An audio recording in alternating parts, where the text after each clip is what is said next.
Hey everybody, I'm practicing my good cleansing hygiene, so I hope you're doing that at home too. And I wanted to check in with you and let you know what's going on in my world and in my heart. So there's been a lot of things happening. I don't know if your houses are extra busy because everybody's at home and just a lot of different routines. I know my routine is way different. I'm going from start and ending with mass in the morning and pretty much going all the way through most of the days right until the confessions in the evening. A big thing that is happening, which I really want to share with you today, is the communication piece about. I want to share with you what's driving the decisions that I've been making over the last few days, because there are a lot of decisions to make because we're not in the standard routine, just do the same all the time. And we've got a lot of different options. And so as I've been trying to think what seems to be the best from moment to moment, a couple of basic principles have started emerging in my mind and in my heart. And I want to share with you what's driving my decisions. And there's two basic principles. One is caring for the common good. Um, we're good neighbors. We believe in the science. We have no reason to doubt, the graphs and the models that are happening. We understand that this is a time when we as an organization, as a church community, are responsible not only to ourselves but for the greater community as well. And we want to be remembered afterwards as someone who got it, who got the memo. Okay, that's partly what's driving my decisions. So what happens there is that as a follow through, I'm really downplaying and I'm trying not to encourage activities at the parish that bring you from your home, where it's a stay at home business, to bring you to the parish. So we've cut down a lot of the access to the parish, as you know. We have decided not to open the doors for people to pray inside the church because there's just more chance for people to touch things and share germs that way. Recently, we had to figure out if we're going to distribute palms for Palm Sunday. Some dioceses around the country decided not to do that because it's just another chance to spread germs. And our diocese has just recently issued a notice that it is acceptable to do that, but here in our parish we are not going to do that. I don't want more opportunities for touching the palms and spreading the germs. And I'm trying to just establish a model of not needing to necessarily come here for ordinary things. Now, are palms ordinary? Well, no, but we all love the palms. But guess what?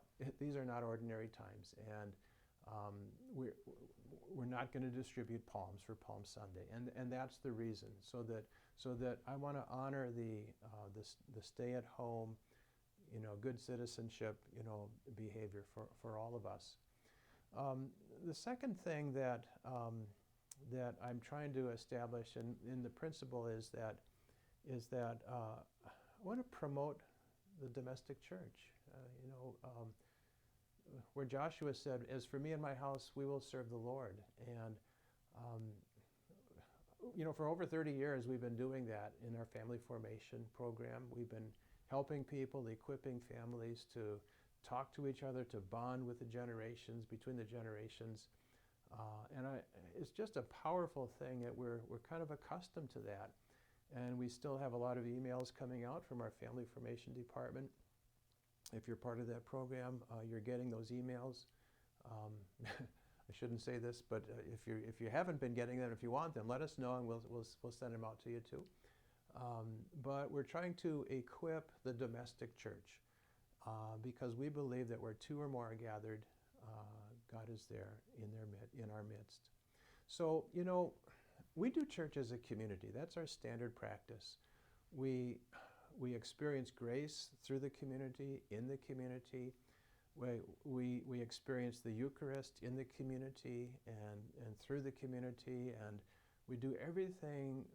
God's grace works through the people, and that's That's a very biblical concept, and that's our standard traditional concept. And so we are fasting. We're fasting from community, and we're fasting from the Eucharist, and that is painful. It absolutely is. There's no doubt about it. And yet the community hasn't disappeared. The community is dispersed. When God breathes us in again, we will come together into the church. Well, now God has breathed us out, and we are in our homes, and we're going to be strong. And after this is all over, we're going to find that we have learned how to pray as a family. We've have dinner and eat as a family. We're going to do all these things together in our homes. We're going to be connected online. We're going to be connected by phone. We're going to be connected. We're going to learn a lot of ways that we can share with each other in ways that we didn't know before. Used to be we thought we'd have to get in a car, to see somebody else. Now we're figuring out we can do it just like this, one-to-one, on the screen. It's not the same as being in person. We want that. But what I'm trying to say is these two principles are driving, my decisions. I want to be someone who cares for the common good. I want us all to do that. And so what we're doing is I want to be someone who is caring for the common good. I want to be someone who is promoting the domestic church, the people of God in where we can be. We're doing the live stream masses. I hope you can tune in on those. We're doing a fantastic outreach on the telephone. We've got some 80 volunteers already, and we're determined. Our goal is to contact every single family unit in our parish, some 1,400, and to check in, to find out how they're doing, if they need anything, if we can support them in some way. So we are definitely trying to get out there, and that's our primary outreach right now, besides the live stream experience and the Father Jim check-ins. I want to keep our morale up and let us know that we're together, and what we're doing, to reach out verbally with people. What do we want to be after this is all over? I want us to think about, life not just in the present moment, but when this peak is over, and when we're finally able to gather again. I want to be able to say that we use this as an opportunity to grow. We use this as an opportunity to think about what is essential to our faith and to our community, and what is most important to us. And I think that when we practice doing the right thing now, we'll be in a better position to be at peace with God and with our neighbors and with the whole community around us, and to have been a great witness. We want to be a witness to the next generation, and the next generation is going to say, wow, how did they handle that crisis? And we're in it right now together, and we're going to handle it really, really well. So gang, different parishes are handling it in different ways. This parish is handling it in this way, and I'm trying to explain what's driving my thinking as we go forward. I want to share with you just one little scripture passage. A friend of mine shared this with me recently. It's from James, no relation to this one, chapter 1, verse 17.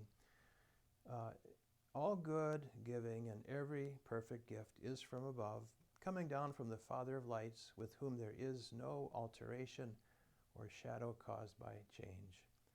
God has no alteration. God has no shadow caused by change. God is permanent, and we're connecting to the permanence of God as we go through this very transitory time. So God bless you. God keep you. And we'll stay tuned. We'll keep in touch. God bless.